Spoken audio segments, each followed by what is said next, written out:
Bakunzi ba Magagi Burundi turabaramukije. Uyu munsi nkuko mubibona aha turi ni muri wa murima bateramo ibiterwa c'ibinzari, aho twagiye tuhaciye kandi dusanga barahakoreye isuku, baratoreye ivyatsi vyari birimwo vyose barabikuramwo, ubona yuko ibinzari bikuze.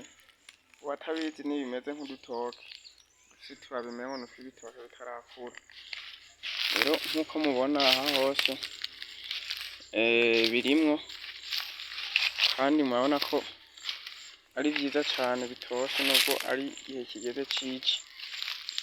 Bakunzi bacu murabona yuko ari umugambi mwiza, umugambi wo gutera ibi biterwa, kuko ibiterwa nkuko twababwiye bashira mu mfungurwa nk'iyo batetse, bagashira mu mfungurwa kugira ngo zigire akanovera, zizane akandi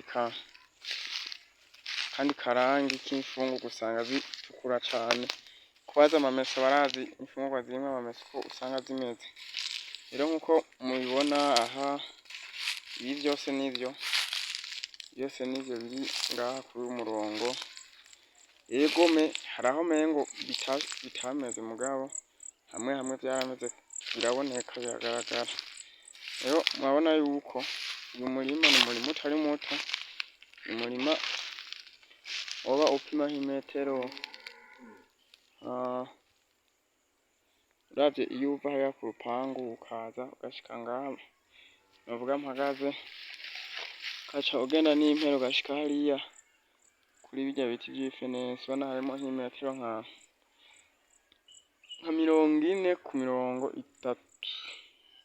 Rero murumva yuko ari umurima utari muto, umurima urimwo ivyo biterwa, aho iyo bazobisarurira urumva yuko bazokuramwo ibitari bike. Ibiterwa rero bisanzwe bikunda ahantu hasasiye, barabisasiye vyose, biri ahantu hameze neza. Urumva nk'ubu kwa vyamaze gufata, nubwo izuba ryokwaka bizoguma bimeze neza. Rero bakunzi bacu, nkuko namwe mudahengeshanya kubana natwe, gukurikirana ibiganiro vyacu ducishako buri munsi, tukaba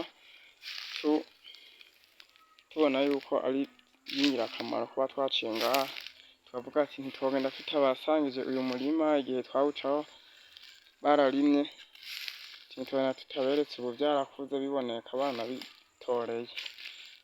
Rero nkuko mudahengeshanya mwe kubana natwe, niko natwe tutazohengeshanya komeza kubereka ibigezweho, tubereka ibitandukanye mu bisata bitandukanye.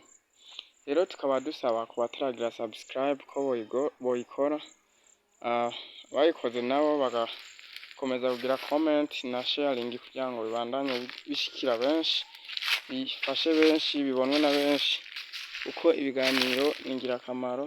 Haraho umuntu aba atiyumvira ikintu yokora canke atiyumvisha yuko ico kintu gifise akamaro, akabiboneraho, akabona akamaro kaco kibi na biriya.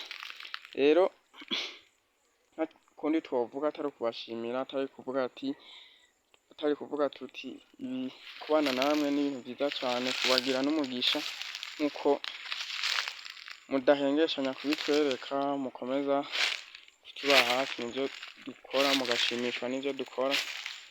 Tubashimira kubakomeza kutwereka ati aha ntimwabikoze neza, ntimubigize uku, vyoba vyiza gusumba, biradufasha cane. Ntitwovuga ngo muba mudusuzuguye, ahubwo ni ibintu vy'ingirakamaro kubona yuko hari umuntu akurikiye ibintu vyawe, akabona ati aha wabikoze neza, ku buryo ibisubirako ukabikora neza. Rero twovuga ko tubashimira, tukaba tubahamagarira kugumana natwe, kuguma mukurikira ibica kuri chaine yacu, nuko natwe tuzokomeza kubarondera ibigezeho vyose, uko bwije uko bukeye, uko aho tuzoba tugiye naho tuzoba tugeze, dushobora kubereka ibitandukanye bigize aho tuzoba twagiye. Rero mukomeze muhezagirwe, mukomeze mumererwe neza, ibiganiro vyacu nakagaruka. Hasta la vista.